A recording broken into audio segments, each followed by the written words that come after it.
Sveicināti, dāmas un kungi! Ar šo mēs sākam tiešsaistes diskusiju valsts pētījumu programmas rezultāti, kuri jāpamana un jāizprot ikvienam. Tiešsaistes dalībnieki ir Lauma Muižniece, Latvijas Zinātnes padomes direktore. Sveicināti! Sveiki! Tad Jānis Šnakšs, Zemkopības ministrijas stratēģijas zināšanu un klimata departamenta direktors. Sveiki, labrīt! Sveiki, labrīt!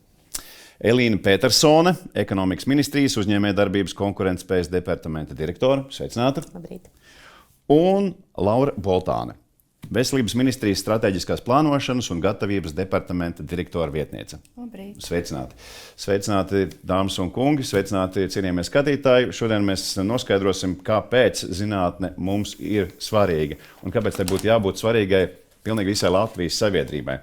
Runāsim par zinātni tā, lai to saprastu ik viens, lai saprastu, kāpēc tā ir nepieciešama.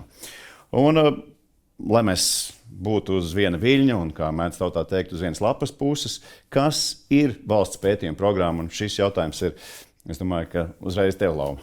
Paldies!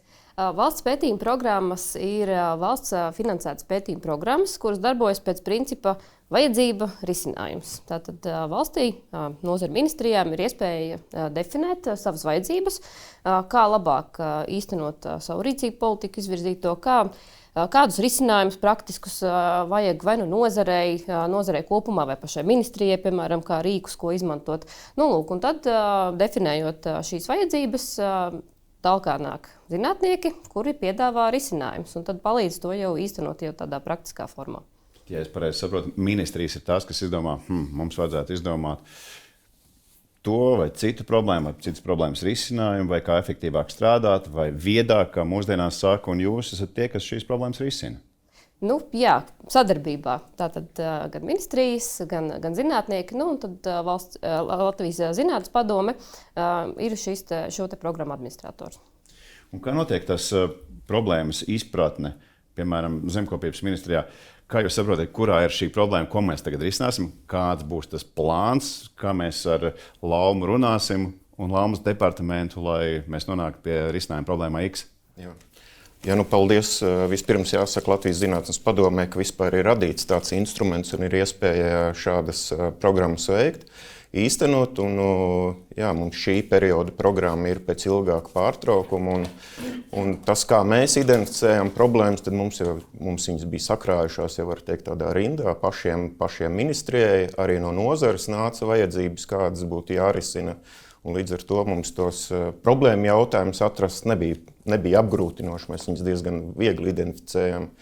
Un, nākošais ir tikai vienoties no tā lielās listas par tiem izaicinājumiem, kurus mēs gribam risināt. Tātad jums ir vesela rinda, jums ir skaidrs rinda stāv kārtībā. Vienkārši cilvēki nāk pie Laumas un jautā, mums vajadzētu to un to pētīt. Un to, ja tā vienkāršo. Vienkāršos vārdos sakot, katra nozara un ministrija identificē šīs savas vajadzības, tad tiek piešķirts budžets šo vajadzību risināšanai, izveidota programma, projektu ietvaros, tad arī tiek atrasti labākie izpildītāji, kas šo problēmu var atrisināt, un tad mēs paļaujamies uz viņu kompetenci un gaidām rezultātu. Elīna, kā ir jums, ja tur ir skaidrs, ka ir rinda jau gatava, vai arī jums ir tā pati? Mums valsts pētījuma programmā balstās prioritāri tās virzieni ir izvēlēti nākot pie galda ministrijai, zinātnei un industrijai. Attiecīgi piedāvājām 5 RIS3 tēmas, jeb viedās specializācijas jomas – biomedicīna, bioekonomika, viedie materiāli, fotonika, viedā enerģētika un IKT. Attiecīgi no industrijas un zinātnes sapratām, ka visvairāk tomēr mums ir tieši biomedicīnā tas pieprasījums un fotonikā un viedajos materiālos. Attiecīgi tad arī šīs jomas mēs virzījām uz valsts pētījuma programmu. Tad jums jau sakārtots, jums ir tāds konkrēts jau rāmītis, kurā jūs zināt, ko šausāt, ko ne. Tad man jājautā Laurai, kā savukārt ir jūsu virtuvē. Veselības ministrija arī ir ļoti pateicīga Izglītības un zinātnes ministrijai par to, ka 23. gadā tika atrasts finansējums valsts pētījuma programmām, jo mēs vairāku gadu garumā lūdzām šo finansējumu tieši sabiedrības veselības valsts pētījuma programmas izveidēji. Un mums tas ir ļoti nozīmīgs instruments tieši, lai novērtētu īstenoto veselības politiku un rastu risinājumus, kā mēs varam uzlabot gan pakalpojumu pieejamību, gan kvalitāti, gan cilvēku resursu piesaisti un tam līdzīgi. Man prieks, ka mēs visi esam uz vienas nots tajā ziņā, ka mēs saprotam, ka zinātne ir nepieciešama un tas ir vajadzīgs. Šīs ir vajadzīgas darbības, lai mēs varētu viedāk strādāt, lai būtu labāki rezultāti pilnīgi visās ministrijās, visās jomās. Un ka tas ir noteikti valsts labklājības viens no stūrakmeņiem. Bet tādēļ arī Lauma, kā tu vērtētu un kā tu varētu atbildēt tā vienkārši, kāpēc mums ir jāstāsta sabiedrībai, ka zinātne ir svarīga? Jā, pirmkārt jau tāpēc, ka zinātne ir mums apkārt. Tiešām viss, ko mēs redzam, ļoti iespējams pie katra materiāla ir strādājuši kādu laiku atpakaļ zinātnieki, un tad beigās tas nonāk arī tirgu un ir pieejams patērētājiem. Bet tiešām, jā, zinātne ļoti tieši var ietekmēt mūsu labklājību, mūsu veselību, to, kā mēs dzīvojam, to, kādas tehnoloģijas mums ir pieejamas, kādas ir iespējas medicīnā. Un, līdz ar to, iepazīstot zinātnes plašās iespējas un to pienesumu, veidos arī izpratni, kāpēc tā vispār ir vajadzīga. Un tad cilvēki arī var sākt plānot, kādos virzienos zinātni virzīt tālāk to attīstību, kur, teiksim, ir tās lielākās nepieciešamības. Un viennozīmīgi ir nepieciešams stāstīt tieši par tiem labajiem piemēriem un parādīt to, cik daudzpusīgi ir zinātne un kādas ir iespējas un sasniegumi arī mūsu pašu mājās, jo mums tiešām ir ļoti, ļoti daudz spēcīgas zinātnieku grupas un strādā pie ļoti interesantiem pētījumiem. Jā, šī programma, kā mēs visi saprotam, ir virzīta uz praktiskām vajadzībām un uz praktiskiem pētījumiem, reizē arī ar praktisku pienesumu, kas pēc tam var palīdzēt vienā vai otrā nozarē, ko nozares vislabāk arī pašas saprot, ko iespējams arī jūsu speciālisti var palīdzēt arī prognozēt, kas vienā vai otrā nozarē būs problēmas varbūt nākotnē vai pie kā piestrādāt vairāk. Jā, protams, ir kaut kādas tēmas, kas iezīmējas, sākot jau arī, piemēram, izaugot no citiem pētījumiem, tālāk attīstās. Un mēs varam skatīties, kā tās, piemēram, pielietot konkrētās nozarēs. Ja mēs runājam par mākslīgo intelektu, tad vispirms jau pētījumi par to, kas ir mākslīgais intelekts, kā to tālāk var attīstīt, bet tad jau konkrētāk, kā to var izmantot katrs savā nozarē. Un tur pielietojums var būt vairāku nozaru ministrijām. Un tieši tāpat arī ar citām jomām. Var skatīties, kur, teiksim, viens ir gan tas mūsu pieprasījums, kā jau ekonomikas ministrijas kolēģi minēja, tātad biomedicīna tur sadurās gan tās pieprasījums no patērētājiem, no nozares, bet vienlaikus to stimulē arī mūsu augstā kapacitāte šajā jomā, tieši zinātniskā kapacitāte. Jo es vienkārši klausos, biomedicīna interesē ekonomikas cilvēkus. Ekonomikas ministrijas cilvēks un savukārt veselības ministrija stāsta par vēl citām lietām, tad tomēr sanāk tā, ka tas viss pārklājās un tomēr saistās kopā. Tas ir uzreiz daudz nozaru pētījumu, vismaz tie, ko jūs pieprasat, cik es saprotu no valsts pētījuma programmas, risināt tādas lietas, kas varbūt burtiski uz ekonomikas ministriju it kā neatiektos, bet tomēr kaut kādā veidā sasaistās kopā ar visu pieprasījumu un piedāvājumu, uz kā arī balstās visu jūsu darbību. Tāpēc kā jūs sasaistat kopā šīs daudzās lietas, kuras es dzirdēju, kas tajā rāmītī un dienas kārtībā jums ir, ko jūs vēlaties pētīt? Jā, principā ir tā, ka ekonomikas ministrijas tās prioritātes ir investīcijas un eksports. Savukārt, investīcijas un eksports ir lielā korelācija ar ieguldījumiem pētniecībā, attīstībā un inovācijās. Un ja mums būs veiksmīgi šie projekti un šīs nozares un zinātnes sēdēs pie viena galda un izstrādās datos, pat balstītus pētījumus, nevis bet balstītus pētījumus un strādās uz šo tirgus pieprasījumu, kas ir ne tikai Latvijā, bet arī pasaulē, tad nav šaubu par to, ka investīcijas un eksporta pieaugums mums augs un attīstīsies tautsēmniecība attiecīgi. Jā, viss ir saistīts, un tad jau tas pierāda mūsu kaimiņu piemērs, Nokia, piemēram. Arī pētīja GSM tīklu, izpētīja vislabāk no visiem Ziemeļa Eiropā. Mēs arī kādu laiku runājam tikai par Nokijas telefoniem. Iespējams, ka mums arī sagaida kaut kāda tāda lieta. Tas ir pateicoties tikai pētījumiem, tam, ka saprot kopā visu valsts, ka jā, vajag veltīt tam vai citām pētījumam līdzekļus. Un šajā ziņā, Lauma, kā tu savukārt, kad tev ienāk šie daudzie pētījumi no dažādām ministrijām, Un gan jau ne tikai tu, bet vesels kolektīvs kopā. Kā jūs saprotat, kādas tās prioritātes? Un vai ir tā kādreiz, kad sežot pie tā saraksta, domā, šī varētu būt Latvijas Nokia, šis varētu būt Latvijas Ericssons un varētu būt tas un tas un tas? Jā, tas, ko es noteikti varu teikt, ir, ka katra no valsts pētījuma programmām ir atšķirīga no pārējām. Jo tā ir, manuprāt, šīs programmas vai šī ietvara, es to tā drīzāk nosauktu, burvība. Jo tiešām valsts pētījuma programmas ir ļoti fleksiblas un katra ministrija var pielāgot savām vajadzībām un savam mērķim.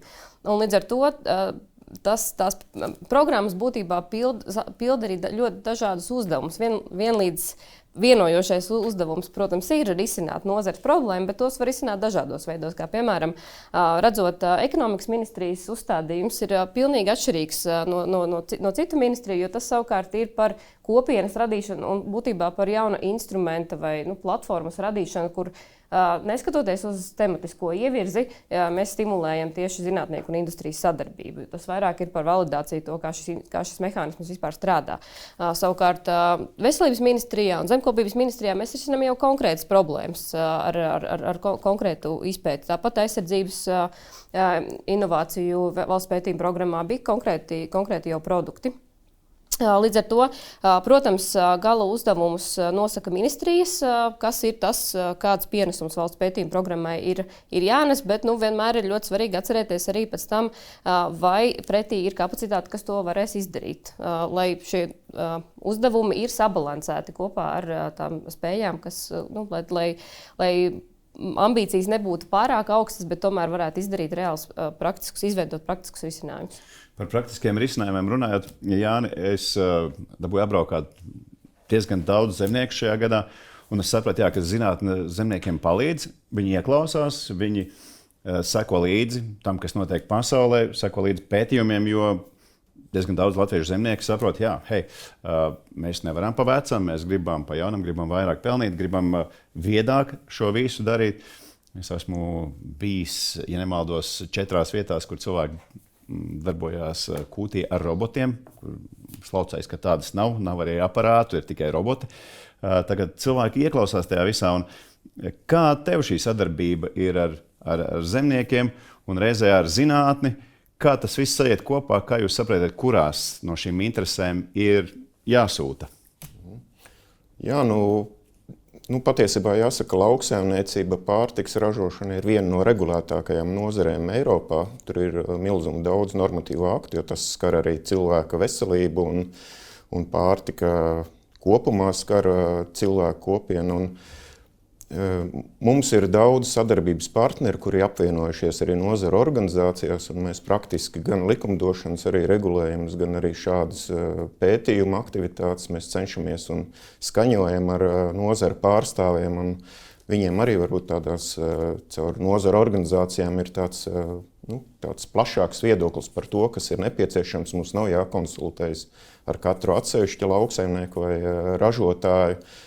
Un tādā kopsadarbībā arī veidojas arī tas pieprasījums. Tātad jums ir savs mehānisms, kā jūs skaidrojat to, kas tiek izdarīts šajās programmās, šajos pētījumos, lai skaidrotu to zemniekiem? Jā, pirmām kārtām visas programmas norise tiek regulēta jau caur ministra kabineta noteikumiem, precīzi kā tam būtu jābūt. Bet par to tālāko praktisko ieviešanu tur katrai ministrijai droši vien ir savs individuāli pieeja. Mums arī ir, mēs tā cenšamies šos visus zinātniskos atklājumus vai rezultātus cenšamies publiskot un pēc tam skaidrot caur kaut kādiem vienkāršākiem rīkiem, kas varbūt arī lauksaimniekam pārlasot ir iespējams vieglāk uztvert, jo nevienmēr šos zinātnieku radītos materiālus ir viegli uztverams. Un priekš tam mums ir arī lauku konsultāciju un izglītības centrs, kura konsultanti arī piedalās pēc tam šo rezultātu arī publicēšanā, publiskošanā, un viņi pēc tam arī konsultācijās var ietvert šos rezultātus savās iekšā. Man liekas, tas ir fantastiski atbild uz jautājumu, kurš līdz galam gan neizskanēja, bet tagad izskanēja, ka ir tomēr svarīgi, lai cilvēki saprot to, kas tiek darīts, to, ko zinātnieki savās laboratorijās un savos aprēķinos un sūrajā darbā rada, lai tas netiktu kaut kur noslēpts, lai tas būtu saprotams, līdzīgi kā ar filozofiju, lai tā netiktu glabāta skapjos ar grāmatām vai aiz stikla durvīm, bet lai to cilvēki darītu un lai tās būtu lietojama lieta. Tāpat man ir liels prieks, ka jums ir speciāla organizācija, kas jūsu ministrijā palīdz skaidrot zemniekiem, hei, jaunās lietas izmantot ir labi. Kā ir savukārt veselības ministrijā? Tātad, ja mēs runājam par valsts pētījuma programmu rezultātu izmantošanu, tad gribēju uzsvērt, ka pašreiz noritošā programma vēl nav noslēgusies. Tā ir 23. un 25. gadam, un rezultātu šai programmai mēs sagaidām līdz šī gada beigām. Arī tomēr atsevišķi pētījumi ir pagarināti līdz nākamajam gadam, jo pētniecība prasa laiku, un šajā gadījumā arī pētniekiem bija nepieciešams laiks, lai nostiprinātu savu pētījumu rezultātu, sagatavotu tieši publikācijas, prezentētu tās dažādās konferencēs, mēdījos un tam līdzīgi. Līdz ar to mēs esam devuši laiku zinātniekiem šo rezultātu publiskošanai un tā skaitā arī iepazīstināšanai ar sabiedrību. Ļoti labs piemērs valsts pētījuma programmai, kur tika radīti risinājumi, ar kuriem mūsu sabiedrība tieši sastapās, ir valsts pētījuma programma Covid seku mazināšanai. Un šajā programmā ļoti ātrā termiņā tika radīti, piemēram, siekalu testi, kuri tika ieviesti arī veselības aprūpē un kurus iedzīvotāji izmantoja. Tika izveidota pašapkalpošanās analīžu nodošanas sistēma, kas arī tika izmantota sabiedrībā, un vēl dažādi citi risinājumi. Un, manuprāt, arī Latvijas Zinātnes padome ļoti daudz par šo programmu un šīs programmas rezultātiem arī komunicēja ar sabiedrību. Burvīgi par komunikāciju tieši es vēlos jautāt, ko par zinātni domā Latvijas sabiedrība? Gan jau, ka ir dati, kuros mēs varam balstīties, lai mēs varētu kaut kādus teikumus par šo izvirzīt, lai mēs saprastu. Kopumā Latvijas sabiedrība ir ieinteresēta zinātnē. Tā pētījumi, apsakojumi liecina, ka tā interese būtībā kopš pandēmijas laika ir noturējusies vienā līmenī. Tātad mazliet pieauga līdz ar pandēmiju, bet ir izdevies saglabāt ieinteresētību, gan līdzdalību dažādās aktivitātēs, gan satura patērēšanu, tātad ziņu lasīšanu, izpētīšanu par to, kādi projekti ir, kādi pētījumi, iesaistīšanās diskusijās, kas, manuprāt, ir ļoti pozitīvi, un tas parāda, ka tiešām sabiedrībai interesē šie jautājumi, ka tas nav vienaldzīgi. Jā, zinātne nav tā vienkāršākā lieta, ko komunicēt, jo tur tiešām ir ļoti daudz arī tādas specifisku zinātnisku terminu, bet tieši tāpēc mums ir jādomā un ļoti aktīvi jāstrādā pie rezultātu gan publicēšanas, gan stāstīšanas par tiem, jo sabiedrībai interesē, un tad ir ļoti svarīgi radīt saturu, lai sabiedrībai būtu ko patērēt. Jā, zinātnē jau arī ļoti viegli arī darīt to, kam ir termins cherry picking, ka tu vari paņemt tikai to no pētījuma, kas attiecas, kas patīk tev, vai patīk kādam citam, vai kaimiņam, un tad tas ar to tiek komunicēts. Tā kā zinātnes komunikācija neapšaubām ir svarīga. Un šajā jautājumā vēl, kā tieši Latvijas Zinātnes padome plāno attīstīt zinātnes komunikāciju arī turpmāk nākotnē? Kāda ir jūsu plāna tam? Jums ir jau tur kaut kāds grafiks vai kā? Tātad vispirms vēlos atzīmēt, ka šis ir otrais gads, šobrīd ir otrais gads, kopš mēs īstenojam kampaņu Viegli par zinātni. Kampaņu, kuras būtība ir izprast un pamanīt un izprast zinātni, kas ir mums apkārt. Un tieši šī kampaņa fokusēs tieši uz valsts pētījuma programmām. Uz tām pētījuma programmām, kur mums jau parādās rezultāti, kas tuvojas noslēgumam un kur mēs varam parādīt, kā tiešām ir attīstījušies pētījumi programmas laikā. Mēs redzam, ka interese par šo kampaņas radīto saturu ir. Cilvēkiem interesē. Mums šogad talkā nāca arī jaunie zinātnes vēstneši. Tātad bērni kopā ar Gustavs Tarzans devās ekskursijā pie zinātniekiem, jau paprasīt, ko konkrēti valsts pētījuma programmās viņi dara. Un, tas parāda to, ka zinātni ir iespējams pasniegt vieglā saprotamā formā, un to ir arvien vairāk jācenšas darīt, īpaši ņemot vērā to, ka interesi par šādu saturu ir. Un to arī mēs plānojam turpināt. Burīgi, tas priecē, neskatoties uz visiem notikumiem, kas mums bija nesenā pagātnē, kad cilvēki joprojām interesējās. Un ka tas arī nav tikai tā, ka vienā dienā visi ir imunologi, nākamajā mēnesī visi ir meteorologi. Pēc tam, kad ir skaidrs, kad ir jādomā par riepām, tad visi saprot vairāk nekā jebkurš cits par ceļu satiksmes negadījumiem un tā tālāk. Bet ir kopīga šī virzība, ka cilvēki kļūst arvien viedāki. Kā ministrijas, un šeit es gribu tev jautāt, kā ministrijas nosaka valsts pētījuma programmas prioritātes? Jo mēs sapratām, ka saraksts ir saraksts, es jau dzirdēju, es nevarēšu atcerēties viņu, bet es sapratu, ka ir ko pētīt. Bet kā jūs saprotat, kurš būs 1., 2., 3., 5., 9.? Kas ir jūsu prioritātes?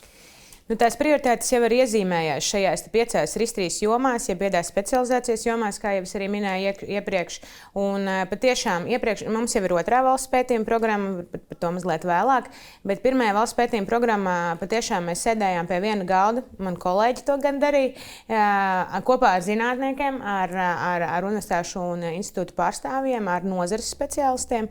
Un attiecīgi patiešām zīmēja tās jomas, kas tad ir tās īstās.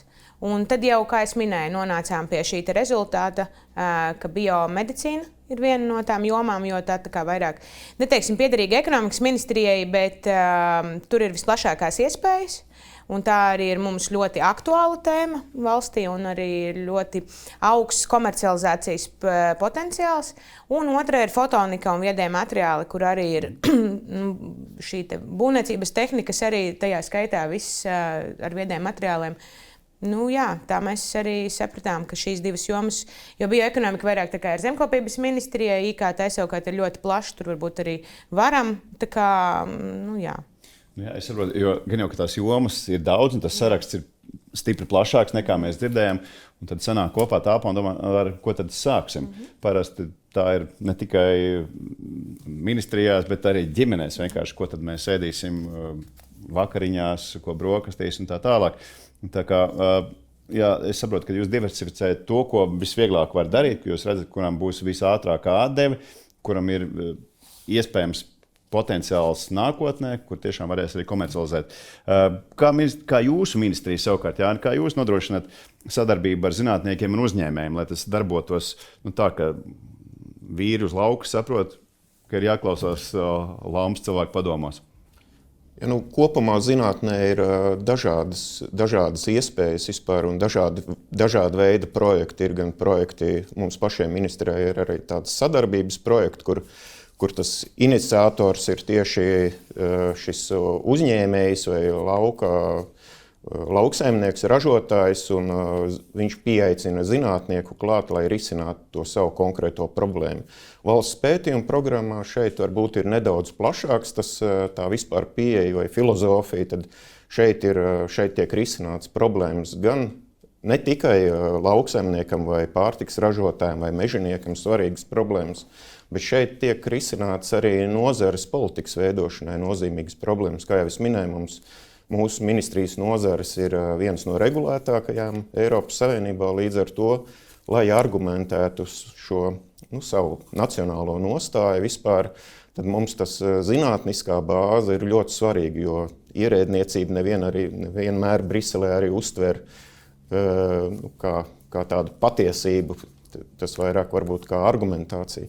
Bet tajos pētījuma daļās, kur ir pretī lauksaimnieka interesi jau, tur, protams, rodas gan šīs konsultācijas, ir produkti, kas varbūt tiešā veidā uzreiz pārneses uz lauksaimniecību vai īpaši uz pārtikas ražošanu, jo tur rodas īpaši daudz jaunu produktu. Tā kā tā sadarbība ir cieša, un mēs jau esam maza sabiedrība Latvija, un visi jau arī tie pārtikas un lauksaimnieki, visi aptuveni zina tos cilvēkus, kuri darbojas zinātnes tajā konkrētajā jomā.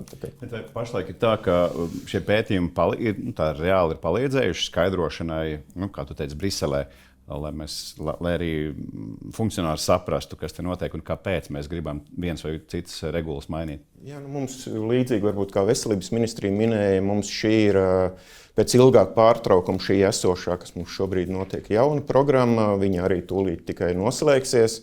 Bet, vērtējot arī šajā programmā ir iekšā vairāki tādi tieši argumentācijai nepieciešami pētījumu daļas, kas būs tieši vajadzīgas, lai argumentētu Latvijas nostāju arī Eiropas Savienībā. Bet arī līdzinājā pieredze mūsu citos projektos, kur mēs esam līdzīgas pasūtījumus veikuši, tad jā, tas ļoti palīdz pēc tam tieši tajā arī ministrijas praktiskajā darbā. Griezīšos pie veselības ministrijas tagad. Tas ir tik viegli griezties pie veselības ministrijas, ja pie labās rokas te parās. Kā ir plānots ieviest pusauģu psihiskās veselības novērtēšanas tehnoloģiju, jo tas ir bijis viens no projektiem? Tad šis ir viens no tiem pētījumiem, kurām ieviešana tika pagarināta līdz 26. gadam, jo bija nepieciešams ilgāks laiks, lai pabeigtu šo pētījumu un nostiprinātu rezultātus. No tā, ko mēs esam līdz šim redzējuši, šis šķiet tāds ļoti daudzsološs risinājums, jo šī rīka uzdevums ir nodrošināt tādu savā veidā skrīningu jauniešiem, kuri saskaras ar psihiskās veselības problēmām. Un kāpēc tas ir vajadzīgs? Jo mums, diemžēl, psihiatrijā ir speciālistu ierobežota pieejamība, tas gaidīšanas laiks pie speciālista ir pietiekami ilgs, un šāds instruments palīdzētu ātri atklāt tos bērnus un jauniešus, kuriem ir nepieciešama tūlītēja palīdzība, un tad arī šo palīdzību nodrošināt. Kā mēs šo rīku ieviesīsim, mēs viņu sagaidīsim, ko mums zinātnieki atnesīs, un tad droši vien, ka kopā ar zinātniekiem, ar ārstniecības iestādēm arī domāsim to labāko veidu. Bet faktiski jums jau ir kaut kāda nojausma, kas tas varētu būt, kāda izskatīties. Tas ir psihiatrs kastē vai, es nezinu, kaut kāda programma vai kas tas varētu būt? Tātad tas sastāv no 2 daļām. Es arī neesmu šī pētījuma dalībnieks, tāpēc es varētu arī kaut ko sajaukt, bet tas kopumā sastāv no 2 daļām. Tātad tā ir jautājumu liste, ļoti rūpīgi atlasīti, validēti Latvijas populācijai jautājumi, lai atklātu dažādas psihiskās saslimšanas, un otrs ir ierīce, iekārta, kas paralēli monitorēs, cik ātri šis bērns nospiež pogu, cik spēcīgi viņš nospiež pogu, lai atbildētu uz jautājumu. Un tas ir kā papildus mehānisms, kas palīdzēs šo psihiskos traucējumus iespējams diagnosticēt. Tas būs diagnostikas instruments, kas palīdzēs saprast, ir problēma vai nav problēma, un ko darīt pacientam konkrētajā brīdī. Kas bērniem ir ļoti svarīgi un akūti reizēm skolā, kur psihiatra pieejamība nevienmēr ir nodrošināta. Jā, tāds ir šī pētījuma uzstādījums, ka tas ir skrīninga kā diagnostikas rīks tieši tā. Līdzīgi kā jautāja Jānim, kā veselības pratības dati tiks izmantot veselības politikas uzlabošanai, jo ne jau viss ir kastes, ne jau viss ir cilvēki vai instrumenti? Tātad veselība pratība, tā ir ļoti būtiska komponente mūsu ikviena veselībā. Mūsu veselību nosaka, kā mēs visi zinām, tie ir bioloģiskie faktori, iedzimtība, dzimums, apkārtējā vide, kurā mēs dzīvojam, bet lielu lomu spēlē arī veselība pratība. Pēc sabiedrības veselības statistikas rādītājiem mēs neesam pietiekoši veselīgi zinoši šajos veselības jautājumos. Iespējams, mēs esam zinoši, bet mēs savas zināšanas neprotam izmantot. Līdz ar to mēs šo tēmu, kā iedzīvotāja veselība pratība un risinājumi, kā uzlabot iedzīvotāja veselību pratību, valsts pētījuma programmā iekļāvām tieši tāpēc, lai rastu jaunus risinājumus šīs veselību pratības palielināšanai sabiedrībā. Arī šis ir tas pētījums, kurš vēl nav noslēdzies un kur rezultātus mēs gaidām līdz līdz decembra beigām, un kā ikvienai pētnieku komandai arī šai, viens no projektu nodevumiem ir politikas rekomendācijas, un tas atkal būs, mēs viņus saņemsim un kopā ar gan Veselības ministrijā, gan iesaistot mūsu padotības iestādes, droši vien arī pētnieku komandu, domāsim tos risinājumus, kā to ieviest dzīvē.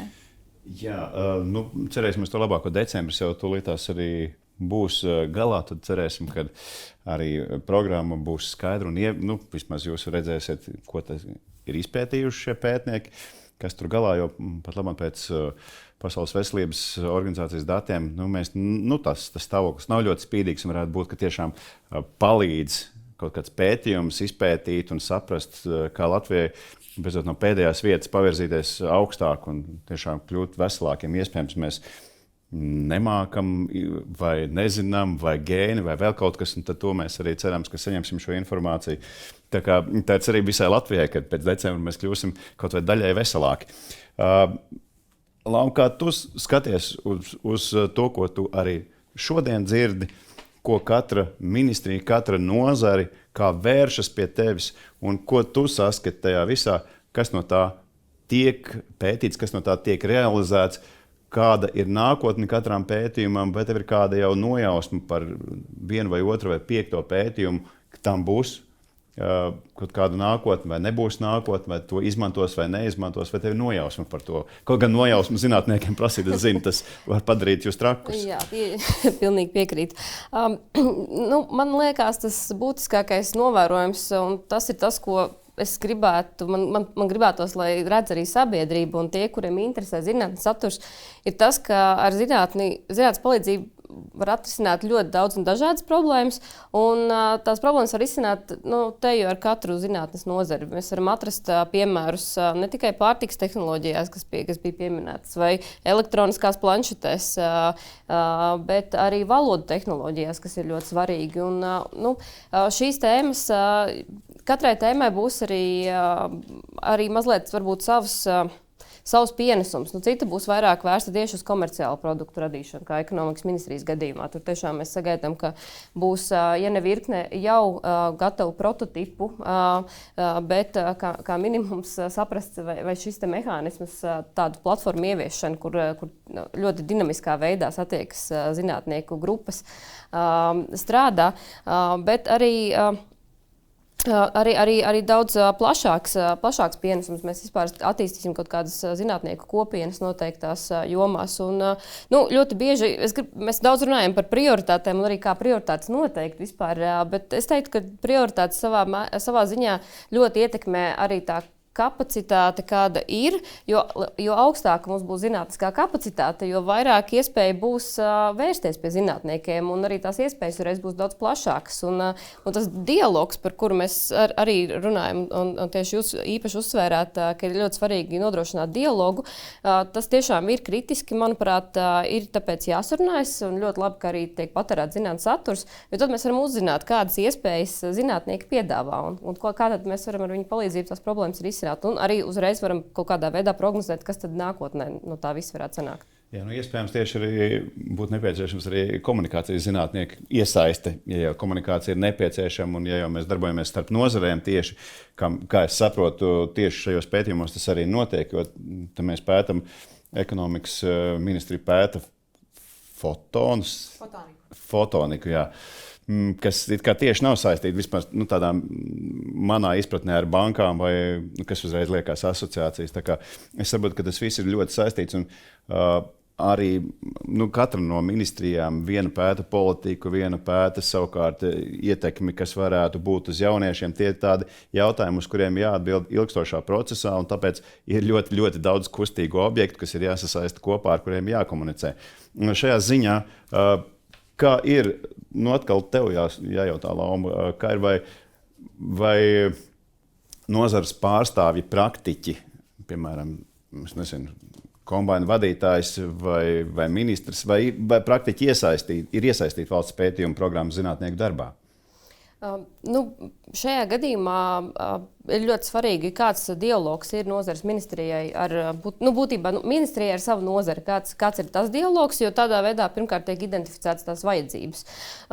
Protams, ir tas vajadzības arī dažādu līmeņu. Tas var būt, kā jau mēs arī redzam pēc valsts pētījuma programmu piemēriem, tie vai ir praktiski risinājumi vai vesela sistēma izveida. Un tad tālāk jau ir tas process, kurā tiek piesaistīts zinātnieks ar labāko risinājumu. Un pēc tam jau arī ir validācijas process, kurā saprast, kā tad zinātnieku piedāvā to integrēt. Jo nevienmēr, arī pat ļoti praktiskos pētījumos, nevienmēr tas gala rezultāts tajā noslēdzošajā posmā būs pavisam gala rezultāts, jo jebkurā gadījumā ir kaut kāda veida aprobācija, ir piemērošana, un zinātne ir ļoti ilgs un plašs process, bet vienlaikus ir arī ārkārtīgi daudz netiešo ieguvumu, par kuriem mēs bieži vien aizmirstam. Liekas, ka tas svarīgākais ir tas produkts, tas prototips, kas beigās nonāk tirgū un ir pieejams patērētājiem. Bet zinātnē ir ļoti daudz arī blakus produktu zinātnes procesam. Jā, es varbūt paturpināšu šo domu, jo caur Nokijas telefoniem varēja labāk komunicēt arī visa Somija pirmkārt, tā kā viņi varēja sazināties savā starpā un arī vispārējā pasaule. Somi varēja kļūt bagātāki kā nācija, un tajā pašā laikā arī viņiem bija vieglāk vienkārši sarunāties vienam ar otru, jo tāds arī tika izvēlēts slogans, ne bez iemesla. Tāpēc arī tīri cilvēciski, piemēram, jūs kā nozares ekspertu, kas ir tas, kas saņemot šos darba rezultātus liek paskatīties, vai ir kas līdz šim ir pārsteidzis vai licis padomāt savādāk nekā līdz tam par kādu noteiktu lietu vai pētāmo objektu? Jā, varbūt es tā nevaru pateikt, vai ir iespēja paskatīties savādāk uz šo visu, bet šajās divās, tad mēs noslēdzām valsts pētījuma programmu, kas bija iepriekšējā programma, tagad ir sākta jauna. Šajā biomedicīnā ir izstrādātas 13 jaunas tehnoloģijas. Lauma man neļaus samelot. Es varbūt tiešām ieskatīšos, jo tie nosaukumi ir ļoti grūti. Poligēno risku kalkulators, ko var veikt tūlīt pēc piedzimšanas kā jaundzimušo skrīninga elementu. Tas ir ļoti būtiski un 10 gadu laikā tiek laists, ka tas varētu būt komercializējams pat 88 miljonu eiro apmērā. Un visi šie komercializējamie projekti, protams, ienesīs arī kaut kādu atdevi Latvijas tautsēmniecībā un ekonomikā kopumā. Tāpat arī fotonikā ir šī izlietne, pareizi? Tas ir taču fotonikā. Tur bija vairāki bloki, un manuprāt, es pat nezinu, 11 risinājumi jau bija diezgan attīstītā stadijā. Tā skaitā, antibakteriālā izlietne, tā būtu tādā vienkāršoti nosaucot, bija viens no maniem favorītiem, jo tas īstenībā ir ļoti interesants produkts no tā aspekta, ka mēs, ja mēs runājam par ekonomiku komercializāciju, mums liekas uzreiz kaut kāda elektroniska ierīce, ko mēs izmantosim planšetes. Nezinu, varbūt es tīri no savas asociācijas runāju, bet mums jāatcerās arī par dažādām ierīcēm vai tehniskām lietām, produktiem, kas mums atrodas apkārt vidē un kaut kādā veidā mūsu darbu padara vieglāk. Un šajā gadījumā tieši runājot par to izlietni, tā ir paredzēta infekciju ierobežošanai tieši slimnīcās. Un tas ir produkts, kas varbūt mums nebūs kā individuālam patērētājiem pieejams, bet savukārt būs ļoti noderīgs mūsu mediķiem un sargās viņus ikdienas darbā. Tā kā šādi rezultāti ir valsts pētījuma programma ietvaros. Kas atkal liks jums draudzēties savā starpā un sarunāties vienai ar otru, lai tas produkts, kas ir izstrādāts, lai tas nonāktu arī, lai to Latvijas Nokiju lietotu arī vietējie cilvēki, kas runā. Bet ir kaut kas bijis tāds, kas tā ritīgi pārsteidz un liek padomāt mazliet savādāk par kaut kādām lietām, kas ir pieņemts agrāk. Es teiktu, nē, šobrīd, jo tas process ir noslēgusies tie iepriekšējā programma, kas bija 2-3 gadus, un tagad, teiksim, tie rezultāti ir principā šobrīd redzami.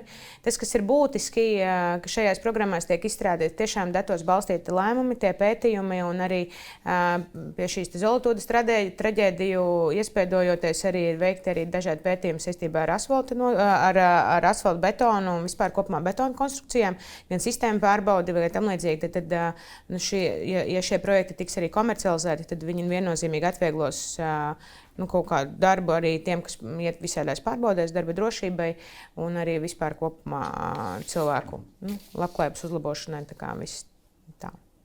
Jā, paldies, Jāni. Vai tu atceries kaut kādus projektus speciālus, kas tiešām ir izmainījuši tavu uztveri par vienu vai otru lietu?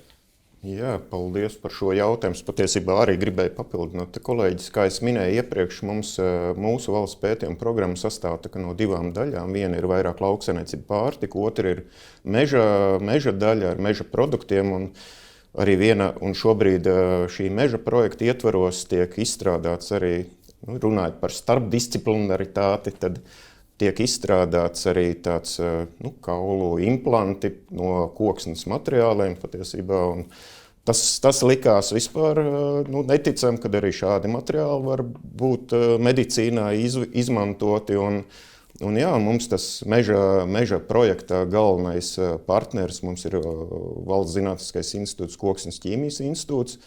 Un nesen viņi arī saņēma apbalvojumu no Eiropas kosmosa aģentūras. Un jāsaka, varbūt daudz plaši arī nezinu, bet viņu Koksnes ķīmijas institūta izstrādātie materiāli ir arī Eiropas kosmosa dažādos šajos tehniskajos rīkos.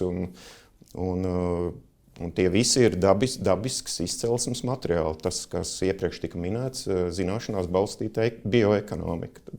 Jo Koksnes ķīmijas institūts vispār mani pārsteidz, kā, manuprāt, labā zinātnes pielietošanas tāds piemērs, jo viņu līmētās brūces ir slavenas visā pasaulē. Tieši, kad Latvijā vienā vietā konkrēti vīri ņem un dara brīnumus, it kā liekas, jo tu ieej iekšā lielā telpā, kas reizē ir laboratorija ar noteiktiem grādiem, noteiktu mitrumu un visu pārējo, kur viss tiek uzraudzīts. Un tieši tādēļ, ka tiek uzraudzīts, tieši tāpēc arī ražo pasaulē labākās brūces līmētās kopā. Tas ir vienkārši fantastiski pēc tam to visu redzēt kopā. Tā kā, jā, paldies. Un es par kauliem nezināju, bet redz, kā arī būs koka kauli. Iespējams, tas arī tieši kā reiz būs jūsu tajā lauciņā. Pēc brīža saņemsiet pētījums arī no Zemkopības ministrijas. Viņam atsūtīs papīru un varbūt ēpastu. Un tad, kas zina, ķirurgi sāks daudz savādāk skatīties uz pasauli.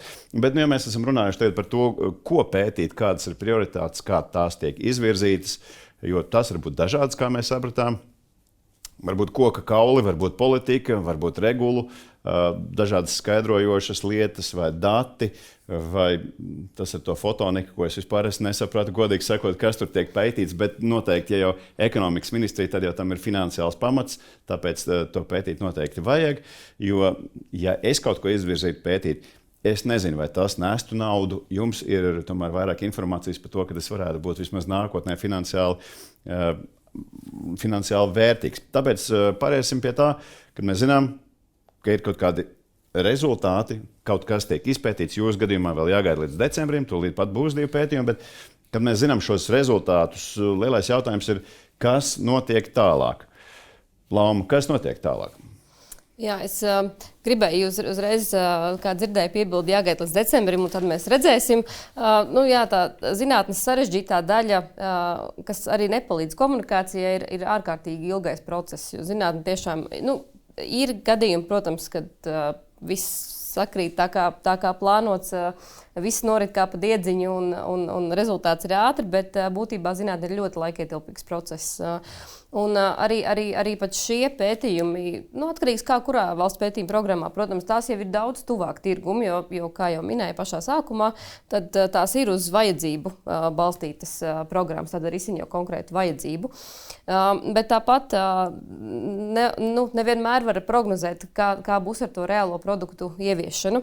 Bet, protams, ir produkti, kas jau, piemēram, no pagājušā gada arī kampaņas, kur mēs stāstījām par rezultātiem, ir produkti, kurus arī es izmantoju, piemēram, katru dienu. Gluži ne, bet regulāri, piemēram, tieši valodu tehnoloģijās. Mums ir brīnišķīgi rīki.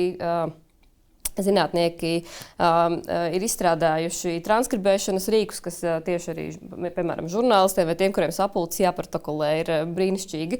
Ir ļoti daudz tādu rīku pieejams svešvalodās, bet šie ir tieši latviešu valodai pielāgoti rīki, kurus var izmantot.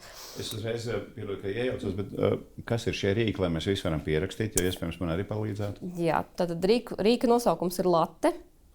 Un es domāju, ka var droši vien meklētājā ierakstot atrast, bet tas ir Latvijas Universitātes Matemātikas un Informātikas institūts late.ailab.lv, ja nemaldos. Un tas ir gan ar šo rīku var gan transkribēt tekstus, tātad ierunāt, un viss tiek brīnišķīgi, gramatika tiek izlabota tavā vietā. Un tad ir zinātnieki strādā arī pie runas sintēzes rīkiem. Tātad mēs uzrakstām tekstu, un tad teksts tiek nolasīts. Subtitru veidošana, piemēram, video materiāliem, tam līdzīgi. Tātad, it kā liekas pašsaprotams lietas, tas jau viss pasaulē notiek, bet tomēr, ja mēs padomājam, jā, angļu valodā ir ļoti daudz kas pieejams, bet, šeit mēs runājam tieši par latviešu valodai pielāgotiem rīkiem. Tātad šīs lietas, lai arī lēnām reizēm, bet tomēr, lai arī mēs nevienmēr varam zināt par termiņiem, jo zinātne arī var būt izplūdusi nezināmā virzienā un nezināmā daudzumā, jo parasti jau tiek pētīts arī zināmais un reizē arī nezināmais un reizē arī prognozes. Mēs zinām, kas palīdz, lai tiktu ieviestas praksē dažādas lietas, piemēram, šie balss sintezatori vai otrādi transkripcijas lietas, bet kas savukārt ir tas, kas kavē zinātnes ieviešanu praksē? Jā, tas noteikti ir, tas ir vairāku elementu kopums. Tas noteikti ir atbalsta instrumentu pieejamība visā tajā zinātnes procesa visā garumā. Tātad sākot jau ar fundamentālajiem pētījumiem, tie pētījumi, kad mēs skatāmies vispār, kāpēc kaut kas notiek, secinām, ka kaut kas notiek, meklējam izcelsmi bez tāda praktiska pielietojuma, vairāk tāda kā tiešām procesa izzināšana. Tad tālāk sako jau lietišķie pētījumi, kas ir par praktisku nozīmi. Mēs skatāmies, kā tieši mūsu secinājums pārvērst praktiskā lietojumā, un tad tālāk jau ir eksperimentālā izstrādne, kur mēs jau konkrēti jau skatāmies prototipus, kā tie strādā, pielāgojumu, un tad tālāk jau sako tā komercializācija un inovācija faktiski. Tas viss prasa milzīgu laiku, finansējumu un entuziasmu, neatlaidību, jo tur pa vidu ir ļoti, ļoti daudz kļūdu. Tas ir ļoti ciklisks process, kur tiešām ir jābūt visiem elementiem ļoti ciešā sazobē. To ir grūti nodrošināt visiem. Tas nav kaut kas unikāls kādai vienai valstī, bet tas kopumā ir sarežģīts process. Uzreiz tieši jautājums par uzņēmēju darbību. Ja jau mēs gribam kaut ko ieviest, tad parasti ir uzņēmējs tas, kurš ievieš. Un kā Elīna tu varētu skaidrot to, kas kavē šo lietu ieviešanu? Tātad šobrīd jau 2 gadu periodā mēs kopā ar Izglītības un zinātnes ministriju mēģinājām un arī ar Latvijas Zinātnes padomes palīdzību izgrozīt zinātniskās darbības likumu, kas šobrīd zinātniskajām institūcijām kavēja šo komercializācijas procesu uz tirgus nosacījumiem. Attiecīgi šobrīd šis zinātniskās darbības likums šogad tika izgrozīts, un Ekonomikas ministrija sadarbībā ar Izglītības un zinātnes ministriju raksta ministru kabineta noteikumus par to kārtību, kādā tad zinātniskās institūcijas var komercializēt savus projektus. Jo mēs esam jau vairāk gadu garumā dzirdējuši, ka šie pētījumi ir ļoti daudz, viņi stāv plauktos, viņus nevar neko izdarīt ar viņiem, bet attiecīgi tad būs tā teikt, kā lai pasaka, legāli, tad var veikt izsoles procesu, veidot spin-offus, attiecīgi atrodot kādu komersantu, kas vēlas viņu tehnoloģiju. Tāpat ir dažādas sarunu procedūras. Tad, kad šis būs noticis, ministriem tiks pieņemti, šie noteikumi šobrīd ir pirmais saskaņošanas aplis noslēdzies. Es domāju, ka tad tās durtiņas tad būs vaļā, un es gribētu teikt, ka tad būs stingri mazāk šķēršu nekā ir šobrīd. Jāgaida uz to, ka tas viss tiešām rezultēsies ar pozitīviem panākumiem, pozitīvu iznākumu, jo tas taču veidos visu mūsu valsti atkal labāk. Vienkārši regulu mainot, ir iespējams panākt to, ka pētījumi, kurus sori grūti ir tapuši, kur ir pavadīts necilvēcīgi daudz darba stundu, gan jau ka izskaitāms, kā jau viss zinātnē, bet tomēr, un tad beidzot tās mēs varēsim lietot un piekļūt savām zināšanām, gluži kā Ikars kādreiz. Cerēsim, ka nevienu par to nepienaglos pie klints, bet Jāni, kā tavuprāt, kā panākt, lai pētījumi pārtop reālos pakalpojumos, produktos un procedūrās? Jā, šī droši vien ir ļoti plaša tēma, par ko runāt. Jāsaka, ka mums ir ļoti veiksmīgi arī piemēri. Pirmām kārtām es gribētu piekrist Klaumai, viņa iepriekš teica arī par šo kapacitātes veidošanu. Un šie pētījumi daļai arī ir svarīgi tieši tādēļ, lai veidot šo kapacitātu, uz kuru bāzes pēc tam varētu radīt ar vien augstāks līmeņa zināšanas un arī šos produktus. Tāds varbūt, kas man uzreiz ienāk prātā, tāds spilgtāks ir mums Latvijas Biozinātņu tehnoloģiju universitātē, ir tāds Agrihorta institūts, un tur pētniecības rezultātā ir radīts tāds lāzera ravēšanas iekārta. Un šobrīd viņa tiešām ir tādā komercializācijas jau vairāk gada procesā un diezgan veiksmīgs tas process ir. Un to virza, protams, paši zinātnieki, bet tas procesa veids var būt dažāds. Un, tie piemēri ir, godīgi sakot, dažādi. Ir tad, kad zinātnieki uzņēmēji paši vērš pie zinātniekiem, bet ir arī tieši no šī pētniecības procesa radušās kaut kādas inovācijas. Jo vieni māk izpētīt, citi māk pārdot. Tāpēc visiem savā starpā jādraudzējās. Atkal mēs nonākam pie tā paša, ka visi mēs esam saistīti. Bet iespējams, ka tieši šīs komunikācijas uzlabošana starp resoriem arī varētu būt tā, kas palīdz gan jums ieviest, gan jums finālā skaitīt naudu, kā mūsu kopējā valsts kopīgi plaukst, zeļ, paplašinās un svin svētkus, kad ir pārdota kārtējā Latvijas 2., 5., 9. Nokia. Jā, un es vēl gribēju papildināt, ka viena tāda lieta, kas varbūt kavē, mūsu nozare ir balstīta dabas resursos, dabas ciklos, un šī 3 gada programma, protams, neļauj pilnvērtīgi izpausties arī zinātniekiem, jo, ņemot vērā arī pēdējo 2 gadu klimatiskos apstākļus, tie izmēģinājumi varētu būt ar kaut kādu novirzi, ņemot vērā ikgadēju tādu tendenci, bet būtu labi šādas programmas arī attīstīt ilgtermiņā, kas arī gan veidot kapacitāti, gan to zināšanu pamatu tādu. Un, ja par ilgtermiņu, tad es gribu prasīt cilvēkam, kurš pārstāv veselības ministriju, kā jūs redzat tādu ilgtermiņa attīstību ar šīm programmām? Ilgtermiņā... Jebkurā mēs ļoti ceram, ka šī programma veselības nozarē tiks turpināta, ka viņai joprojām būs finansējums. Un kā viena no tiem potenciālajiem attīstības virzieniem ir iespējams, mums no šī gada nozarē ir izveidotas tā saucamās metodiskās vadības institūcijas konkrētās slimību jomās, piemēram, kardioloģijā, onkoloģijā, psihiatrijā, pediatrijā. Un mēs redzam, ka šīs valsts pētījuma programma varētu būt kā palīga instruments tieši metodiskās vadības institūcijām viņu uzdevumu sasniegšanā.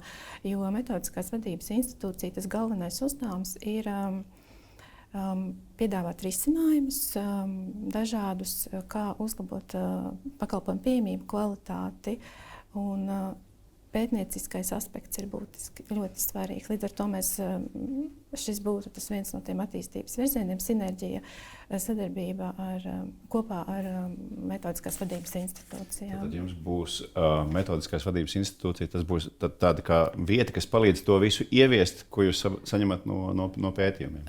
Jā, ne tikai. Tad viņas mums jau ir nozarē. Šis ir 1. gads, kad viņas darbojās, un tajā nākotnes perspektīvā valsts pētījuma programma varētu būt kā resursu slieksnis, lai viņi varētu sasniegt viņām dotos uzdevumus.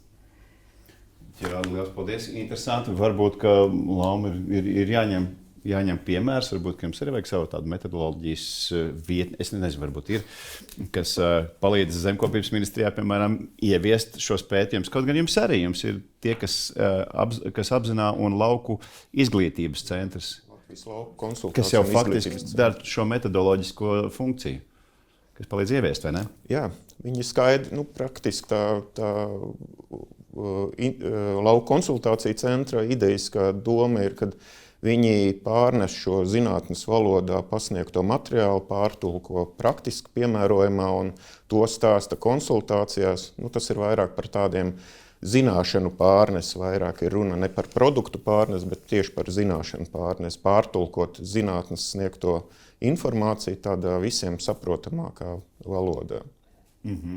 Skaidrs, tā tad notiek faktiski tā ieviešana, notiek ātrāk, lēnāk atkarībā no pētījumiem, kā arī viņi turpinās. Jā, es gribēju tikai piebilst, ka ļoti vārds vietā par zināšanu pārnesi, jo man liekas, es varbūt arī mazliet pieminēju, bet mums ir tendence domāt par tiem taustāmajiem produktiem, kas nonāk tirgū, bet zināšanas ir pašas tās zināšanas, kuras pat arī tās, kuras netiek pēc tam īstenotas vai taustāmajā lietā, palīdz veidot zinātnes kopienu un kopumā nozari attīstīt. Un tas ir tas ļoti būtiskais blakus produkts, ja tu varētu tā nosaukt. Teorētiski tas pat nav blakus produkts. Tas ir.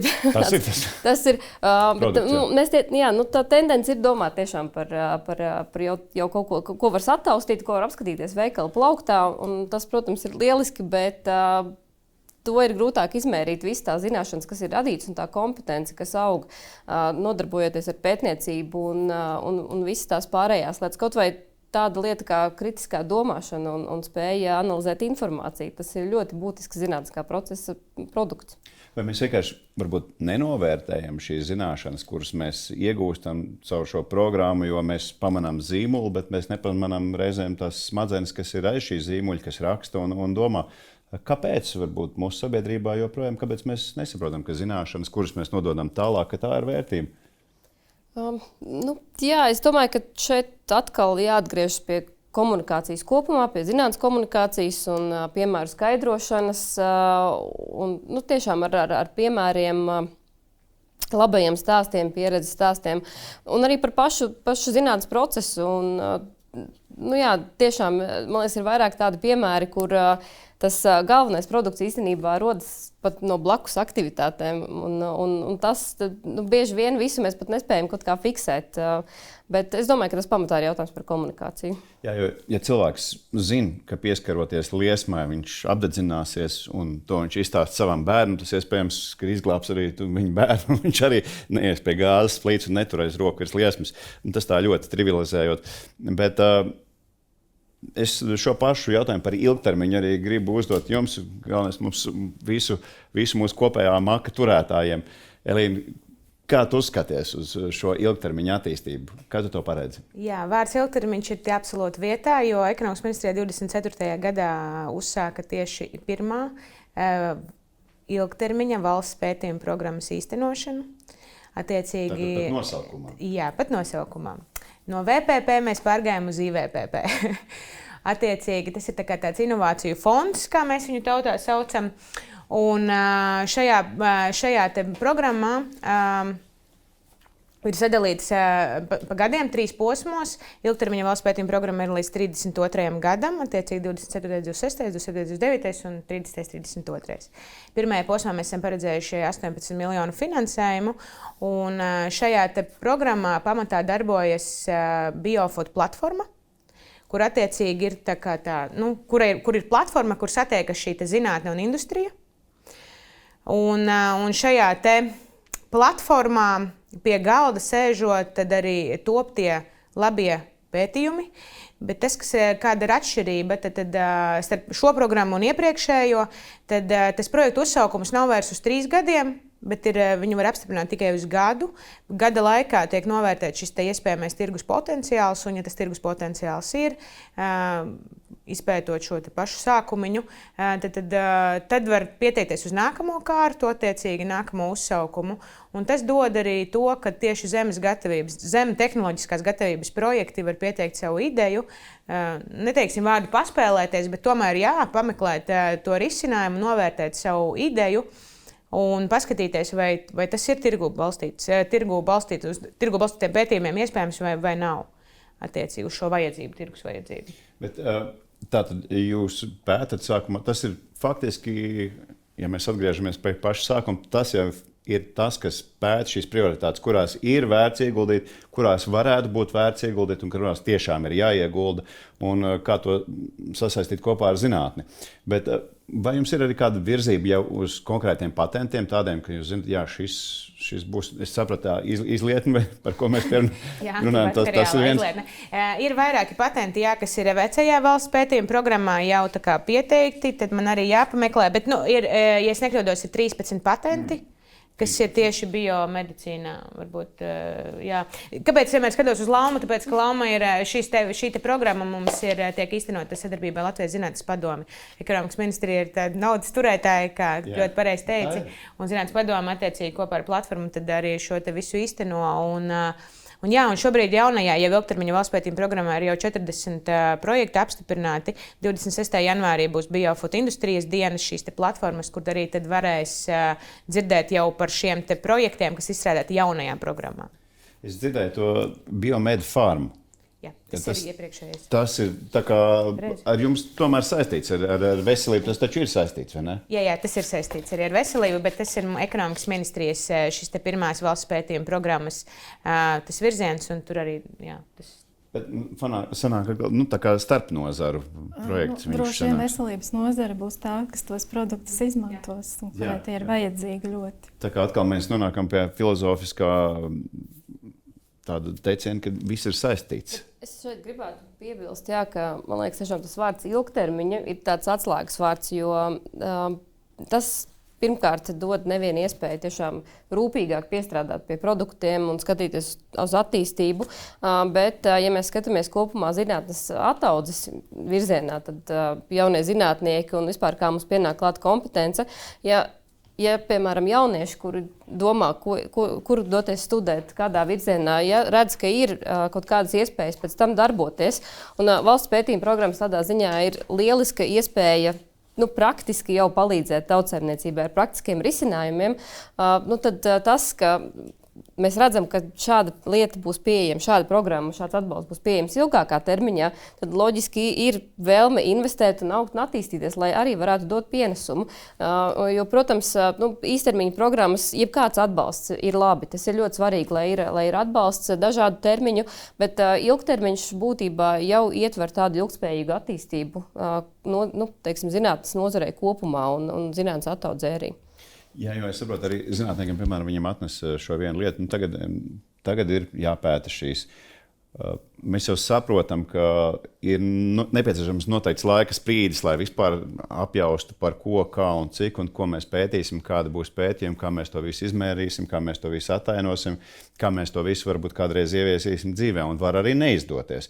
Bet tam zinātniekam viņam jau arī ir par kaut ko jāēd, par kaut ko jāpērk savu pārtikas produktu un jāiet vingrot par kaut kādu naudu, un viņam ir jāpastāv. Tā kā bez, manuprāt, šāda atbalsta valstī ļoti grūti būtu vispār virzīties uz priekšu. Tad mēs vispār tikai no ekonomikas ministrijas dažus projektus saņemt, tāpēc, ka tos jūs redzētu, uz tiem tiešām vajag strādāt. Bet arī, es nezinu kādēļ, bet šodien pieminu visu laiku mūsu kaimiņus Somus, arī viņi neuzreiz saprata, ka ir jāiegulda telefonos tieši no visas Nokijas milzīgā koncerna.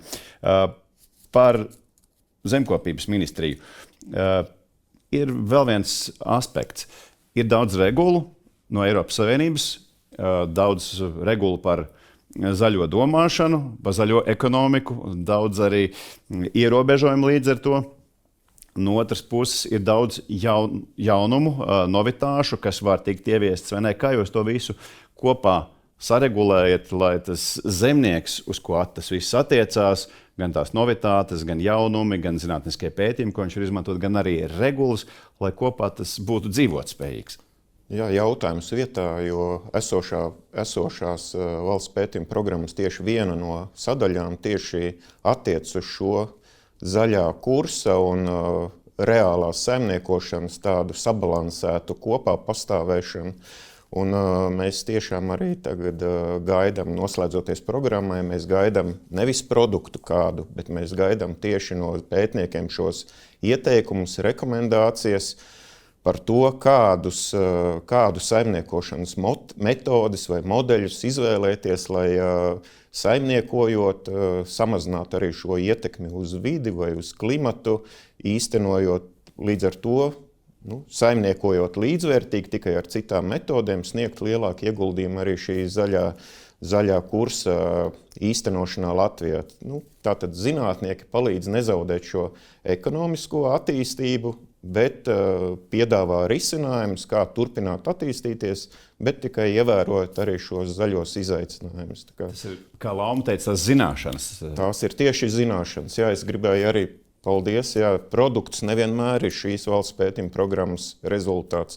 Zināšana, vismaz mūsu arī šajā valsts pētījuma programmā noteikti zināšanas būs lielākā komponente visā rezultātā. Jā, tā zināšanas arī var saņemt tikai komunicējot un izstāstot un nesūtot šos e-pastus un veidojot seminārus. Bet ja par produktiem, savukārt Zemkopības ministrija, tas, kas man pārsteidza, bija, es atvainojos jums, dāmas, tāda vīru saruna aizgāja par droniem, par produktiem. Es zinu, es redzēju, esmu, kā ir lidojošā seja mašīna, kas man liekas vienkārši galvā neaptveram kaut kāda lieta, līdzīga kā kauli no koka. Cik sen jau Latvijā nodarbojās ar sēšanu ar droniem, jo tas jau arī, cik es saprotu, ir izpētīts, bet joprojām novitāte. Jā, šobrīd droši vien tādā lielākā pārsvarā tradicionāli piekop šīs visas agrotehnoloģijas, bet arī šogad, tiešām arī rudenī, šī gada rudenī arī redzējām, kad bija tādi gadījumi, ka vienkārši klimatiskie apstākļi neļāva kādām saimniecībām tradicionāli apsēt uz rudens sēju, tad bija tādi gadījumi, ka tiešām ar droniem nodrošināja šo sēju, lai vispār būtu lauki apstrādāti. Un, šī ir ienākošas tehnoloģijas, tās arī mūsu nozaru profesionālās izglītības iestādēs arvien vairāk tiek ieviestas.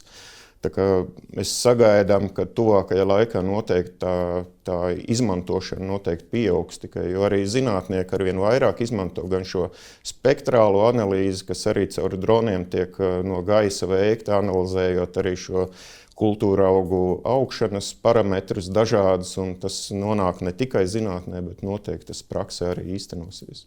Jā, tas man liekas fantastiski. Kaut kas, es bērnībā ne par ko tādu vispār nevarēju pat iedomāties. Līdzīgi par to, kā roboti izslaugs govis un reizē uzstādīs diagnozi un noteiks piena sastāvu, kas noteikti pašlaik ir pilnīgi tāda normāla lieta.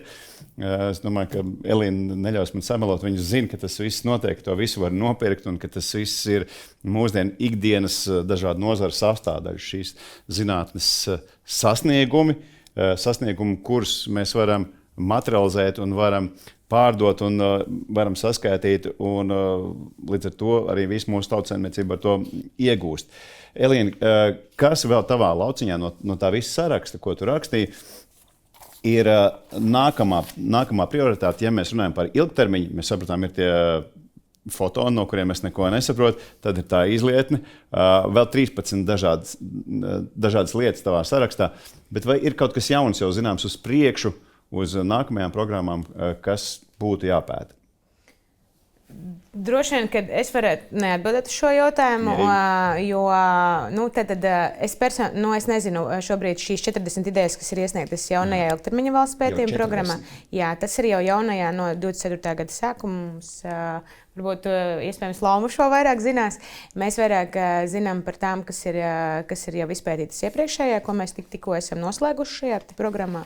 Bet, kā jau es minēju, arī mēs esam par to inovāciju kopumu, par inovāciju kopienu. Attiecīgi, šī prioritāte arī šajā ilgtermiņa valsts pētījuma programmā, kas šobrīd tiek īstenota, saglabājas tieši tā pati. Fotonika, viedie materiāli un biomedicīna, jo šis inovāciju cikls, šis pētījuma cikls nav tikai gads, 2, 3, bet ir daudz lielāks. Attiecīgi tā prioritāte nevar noslēgties ar to iepriekšējo programmu, tāpēc mēs esam izvēlējušies šos pašus projektus, šo pašu virzienu, šīs divas RIS3 jomas un turpināsim arī šobrīd, protams. Mēs neizslēdzam, ka šajās jomās varētu kaut kur parādīties arī aizsardzības industrijas pieprasījumi, jo biomedicīna un arī fotonika un viedajos materiālos viennozīmīgi ir duāls pielietojums. Ne visos, protams, bet vairākos, un tāpat arī mākslīgais intelekts un šī IKT joma, digitalizācija, iespējams varētu būt kā komponente vairākos pētījumos. Un patiesībā, ja arī šobrīd jau mēs aktīvi ar Biofit platformas pārstāvjiem strādājam pie tā, lai šī programma būtu interesantāka, ērtāka, efektīvāka arī tiem zinātniekiem un nozarei attiecīgi. Strādājam pie programmas uzlabošanas, un tad arī mākslīgais intelekts varētu nākt palīgā mums, neizdarot programmu, bet tieši būt daļa no kādu tehnoloģiju komponentes ar kaut kādiem uzstādījumiem. Jā. Skaisti, jā. Un tas mans jautājums ir, kas tiks darīts tālāk ar šiem rezultātiem? Mēs sapratām, 40 stāv rindā jau gatavojās, kas varētu būt nākamie. 13 ir jau tā kā tūlīt būs gatavi. Kas būs tad, kad mēs sapratām, ka veselības nozarē decembra beigās būs noslēgušies pētījumi jūsu gadījumā jau tā kā ir? Kas notiek tālāk? Kas ar tiem tiek darīts? Tā valsts pētījuma programmas, tie ir valsts pētījuma programmas rezultāti, kas ir noslēgtie. Mēs ļoti ceram, ka notiks šis brīnums ar komercializācijas potenciālu, jo viņiem nav uzdevums būt komercializētiem. Tas ir pētījums, attiecīgi tas ir atkarīgs no tiem, kas pārņem šos projektus, jo ne jau valsts var komercializēt vai padome var komercializēt, bet mēs strādājam pie tā, lai šis izstrādātais pētījums būtu vēlams arī no komersantu viedokļa, jo, protams, tas viss ir industrijas pieprasījums, un tad kāds no industrijas pārstāvjiem tad attiecīgi arī veiks šo komercializāciju. Par šiem 40 projektiem uzzināsim 26. janvārī, kas ir viņiem būs, un ja viņi būs labi, un šie eksperti, kas ir arī ārvalstu eksperti, kas viņus vērtē, jo tur nav tikai Latvijas eksperti, dos savu validāciju un to, ka tam tirgu šim projektam ir nozīme un ir augsts tirgus potenciāls, tad viņi attiecīgi varēs pieteikties uz nākamo posmu, jo šis ir tāds pirmais posms. Un jaunajā ilgtermiņa valsts pētījuma programmā mums ir uzstādījums, ka daļai no projektiem ir jābūt komercializētiem. Attiecīgi ir jābūt 35, ja nekļūdos, izstrādātiem projektiem kā minimums līdz 32. gadam, un 23 no tiem jau jābūt ar 5-6 TRL līmeni, tā kā tehnoloģija gatavības līmeni, kas jau ir ievērojami augstāks, lai tad varētu komercializēt tālāk. Tātad no tā visa es saprotu, ka ir ļoti liela iespējamība, ka tas, pie kā esat strādājuši jūs, tas nonāks gan līdz Jānim, gan arī līdz Veselības ministrijai. Kaut kāda daļa no tā visa noteikti nonāks, un kaut kāda daļa no tā visa, ja jau industrija ir pieprasījuši šos pētījumus jums, jo skaidrs, ka jāprasa tur, kur ir maks, kas var šo visu nosegt. Tā jau ir, un tātad šie pētījumi pēc kāda laika nonāks arī jūsu ministrijās, un jūs savukārt varēsiet pēc tam to izstāstīt visiem pārējiem. Ja mēs esam nonākuši tagad pie tās izpratnes, ka šī programma ir nevis par zinātni, kas vienkārši tiek pēc vēja virziena noteikta, uz kura pūš vējš, bet dēļ reālām vajadzībām, ka ministrijas ir tās, kas nāk un prasa, Elīna, ne konkrēti varbūt tev personīgi, Elīna, nezvana tev gan jau pa nakti un 3 naktī vai cikos tur un prasa, ka man vajadzētu pētīt to. Tas viss notiek ar savām regulām un pareizi var sakot, prasa zinātniekiem, lūdzu izpētiet 1 vai 2 vai 5 lietu, jūs esat tie, kas izpēta un arī, gan jau kā arī validē, cik varētu būt 1 vai 2 vai 3 ideja vērtīga. Jā, tas ir vesels process. Latvijas Zinātnes padome ir kā administrators šajā procesā. Tātad ministrijas ir tās, kuras definē vēlmes un uzdevumus. Tātad virsmērķi, kāds ir kopumā valsts pētījuma programmas uzdevums, un tad jau tālāk jau konkrēti apakšuzdevumi. Un katrs apakšuzdevums, tagad tādās tehniskās detaļās ieslīgšu, bet katrs apakšuzdevums var tikt risināts katrs ar atsevišķu projektu. Vai ar viens projekts varbūt var nosegt visus. Tas viss ir atkarīgs no tā uzdevuma veida un arī no zinātnieku grupu kapacitātes būtībā. Vai tā ir viena zinātnieku grupa, kas var izpildīt visus 3 uzdevumus, vai katrs uzdevums ir jāpild savai zinātnieku grupai. Piemēram, aizsardzības ministrijai bija tieši uz prototipu izstrādi vērsta programma, un bija 3 uzdevumi, un katram uzdevumam bija savs īstenotājs, savu pētnieku grupa, jo tie bija ļoti krasi atšķirīgi uzdevumi. Tur bija gan kiberdrošība, gan dronu aizsardzība, gan arī valkājumie tekstili, tātad bruņu vestes un tam līdzīgi. Ar dažādu sensoru tehnoloģijām aprīkotas. Un tos nevar viena zinātnieku grupa visu izpildīt. Un šeit nāk vēl klāta ļoti būtiska komponente, ko nodrošina Latvijas Zinātnes padome, un tā ir ekspertu piesaiste. Tātad starptautisku ekspertu piesaiste, kuri novērtē, vai tas risinājums, ko ir pieteikuši zinātnieki, tātad ministrijas uzdevums, tiek izsludināts konkurss, Latvijas Zinātnes padome izsludina konkursu, un zinātnieki iepazīstās ar konkursu nosacījumiem, ar uzdevumiem, kurus ministrija definējusi un izvērtē, vai viņi var izpildīt visus vai daļu un piesaka projektus. Un tad šos projektus savukārt novērtē ārvalstu eksperti kvalificēti, kuri novērtē gan zinātnisko kvalitāti, gan arī to potenciālu, un tālāk jau apstiprinātie projekti uzsāk īstenošanu. Un arī pēc tam ar to viss nebeidzas. Arī projekta noslēgumā un arī vidusposmā eksperti skatās, vai projekts virzās uz savu mērķi. Un pēc tam arī pasūtītājs, protams, iepazīstās ar rezultātiem un izvērtē, vai ministrijas noteiktais uzdevums ir sasniegts. Paldies, jo tie cilvēki, kas iedomājās, ka atnāk pieprasījumi dažādi, mums vajadzētu to pētīt, bet tad padomājam, taču ir jāsavieno tik daudz starpnozaru cilvēku kopā, tik daudz dažādu starpdisciplināro pētījumu jāveic, jo viens pēta audumu, cits pēta balistiku, kā lodes lido viņam cauri, vai kas jādara, lai nelidotu.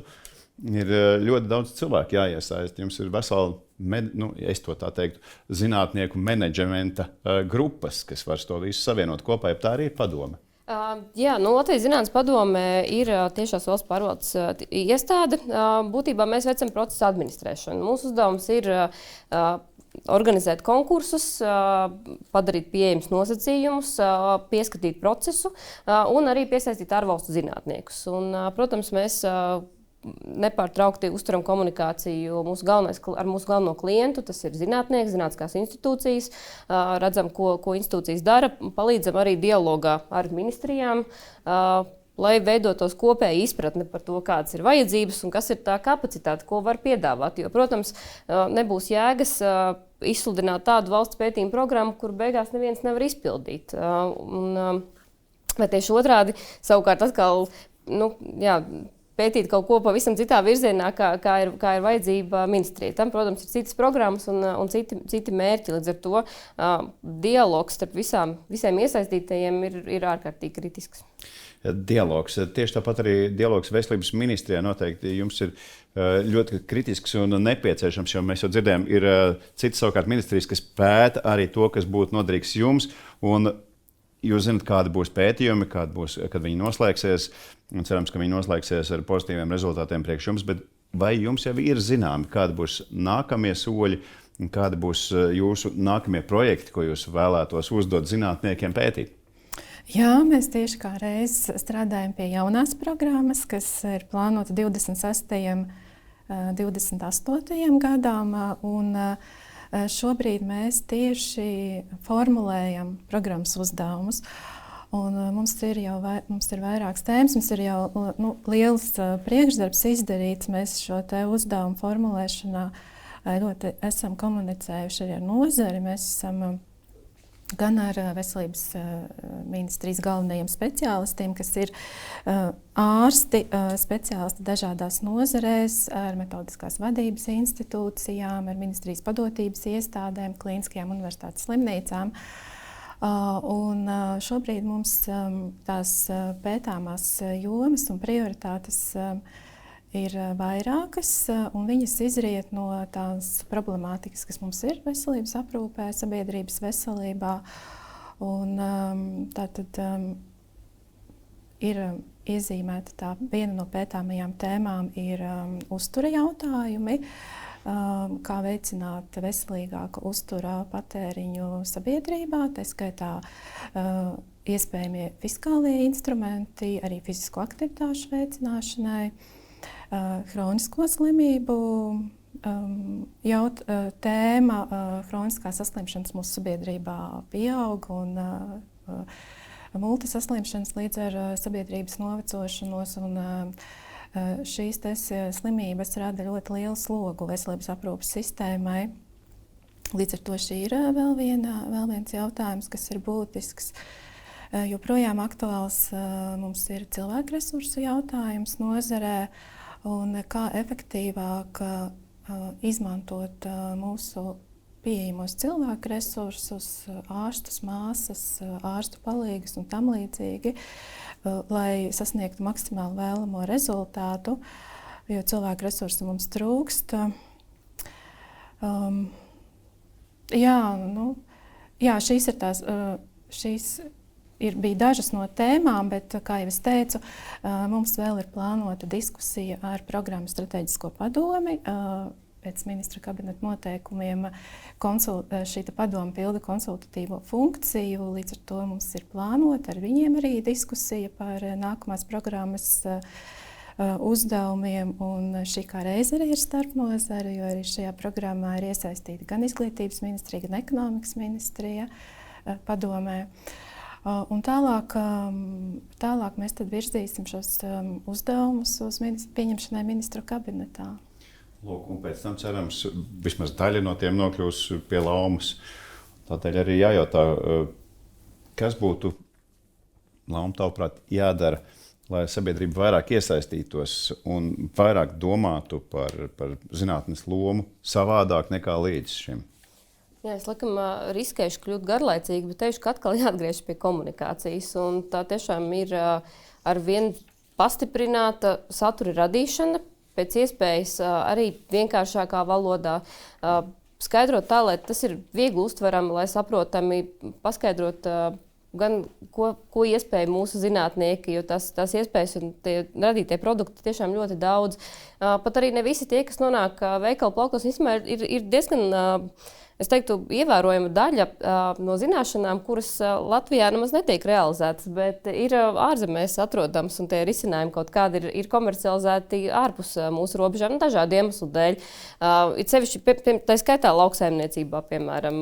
Viens ir, teiksim, atklājumi kaut kādi, kas ir tieši mūsu klimata apstākļiem, bet tad ir kaut kādas lietas, kas tieši otrādi ir kaut kādu iemeslu dēļ nesanāk šeit, bet mūsu zinātniekiem ir sanākuši citur. Vai arī par kosmētiku runājot, piemēram. Tas tiešām tie piemēri ir ļoti daudz un dažādi. Tas, kas ir jādara, ir jāturpina par tiem runāt, ir jāturpina radīt saturu, ir jāturpina organizēt dažādas aktivitātes, lai cilvēki var iesaistīties. Manuprāt, brīnišķīga aktivitāte ir zinātnieku nakts, iespēja apmeklēt laboratorijas, institūtus klātienē, iesaistīties eksperimentos, parunāt ar pētniekiem. Tas viss, manuprāt, ir ļoti kritiski. Bet, ja mums ir šie pētījumi, ja mums ir šie atklājumi, kas pat ir komercializēti un realizēti kaut kur ārpus mūsu robežām, kas būtu vēl jādara, lai mēs tieši par viņiem uzzinātu? Jo, ja mēs aiziesim uz zinātnieku nakti, mēs jau neuzzināsim, kad ir izrādās radīts jauns dators vai es nezinu, vēl kaut kas, par ko es vispār nevaru zināt. Es esmu sabiedrības daļa, un es domāju, ka sabiedrība jau grib zināt šos labos piemērus.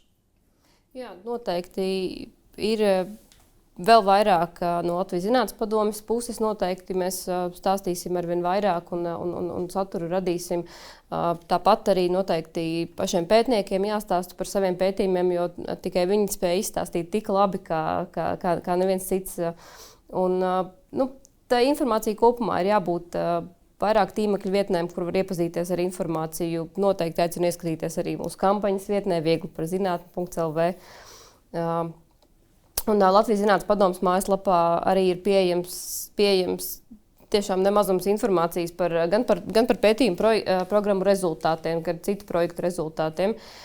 Informācija ir, bet noteikti ir jāturpina arvien aktīvāk stāstīšana par to.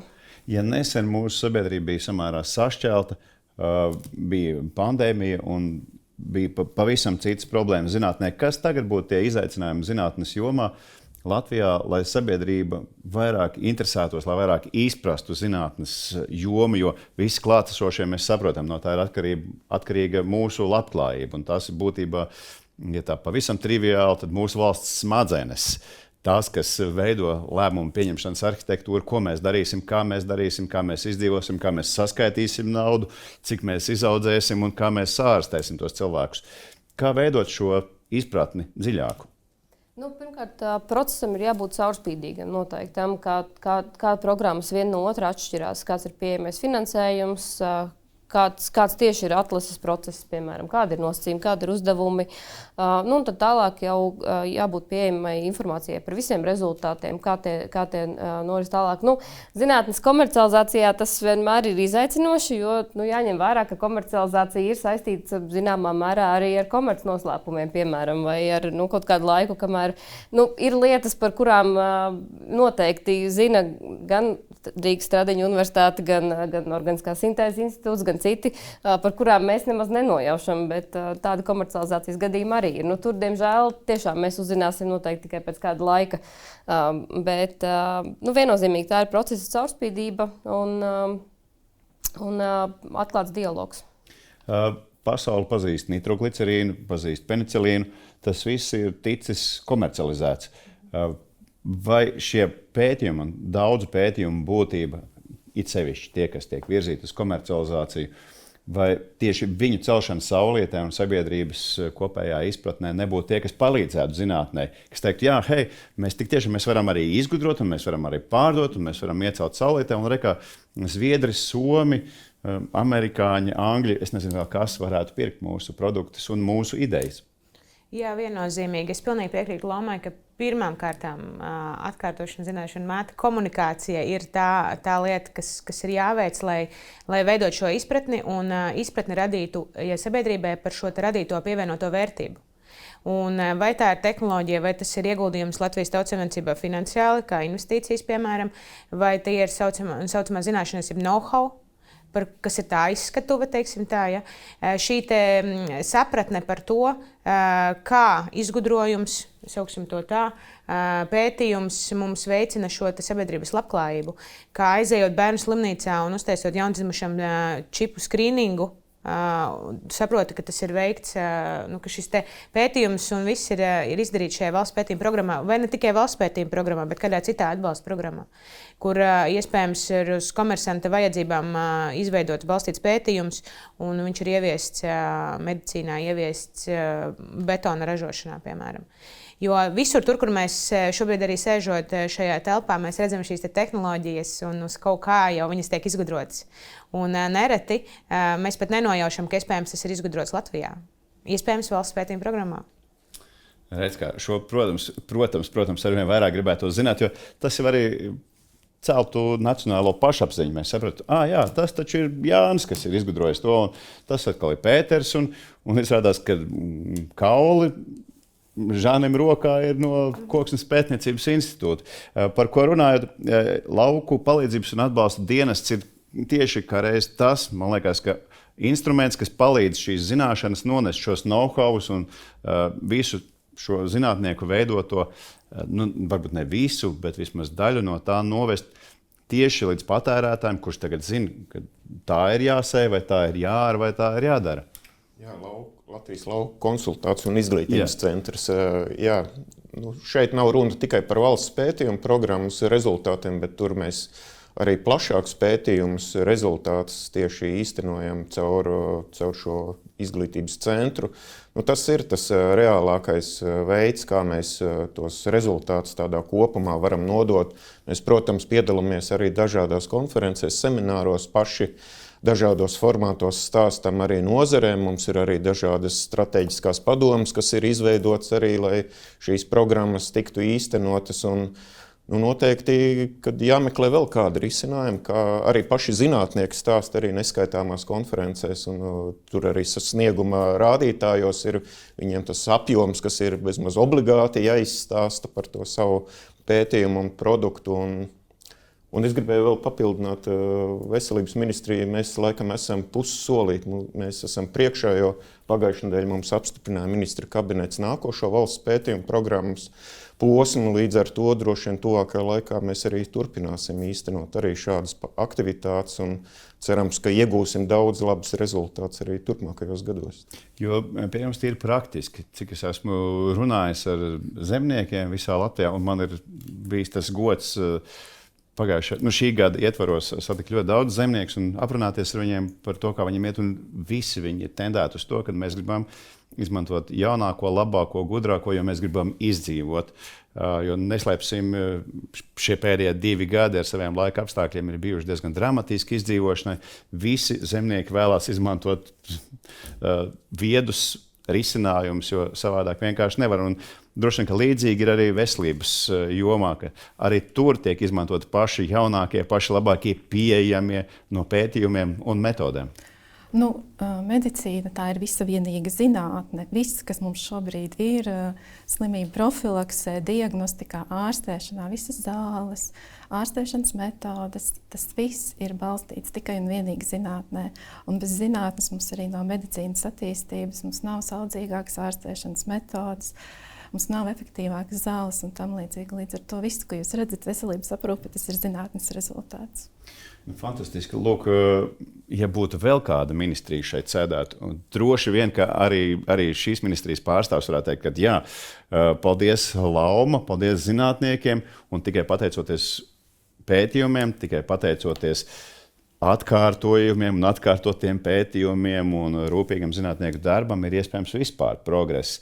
Tāpēc es ceru, ka šī komunikācija uzlabosies, un sabiedrība arī sapratīs, ka zinātne tas nav vienkārši, ka zinātne nav ideoloģija, bet zinātne ir balstīta uz reālām vajadzībām, uz to, ka ekonomikas ministrija domā par māku, un Jānis savukārt ar saviem ļaudīm domā par to, kā labāk audzēt Latvijā un labāk visiem paēst un ārstēt cilvēkus. Visi ļoti, manuprāt, zinātne tomēr ir it kā tālu, bet tajā pašā laikā arī ļoti praktiska lieta. Jā, viennozīmīgi. Es pat teiktu, ka īstenībā kā ļoti labs piemērs ir pārtika, kur īstenībā ļoti tieši var redzēt zinātnieku pienesumu.